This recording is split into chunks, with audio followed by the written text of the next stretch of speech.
રાજકોટના મેયરના પતિના ગેરકાયદેસર બાંધકામ પર બુલડોઝર ફેરવો, મહિલા કોંગ્રેસનો વિરોધ।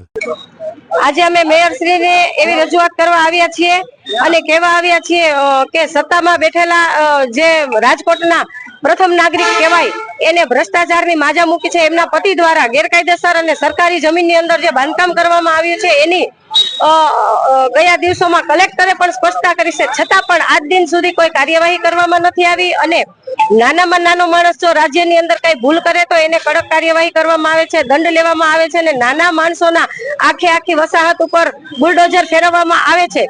તો આ સત્તાધીશો ની શું આ મિલીભગત છે કે શું કે મેયર ના મકાન ઉપર ગેરકાયદેસર જગ્યા ઉપર મકાન બાંધકામ કરેલ છે એના ઉપર કેમ બુલડોઝર ફેરવવામાં નથી આવતું? તો અમારી એવી માંગણી છે કે આ ભ્રષ્ટાચારી મેયરને તાત્કાલિક પદ ઉપરથી દૂર કરે અને એના બાંધકામ ઉપર તાત્કાલિક ધોરણે પગલા લેવામાં આવે અને બાંધકામ દૂર કરવામાં આવે।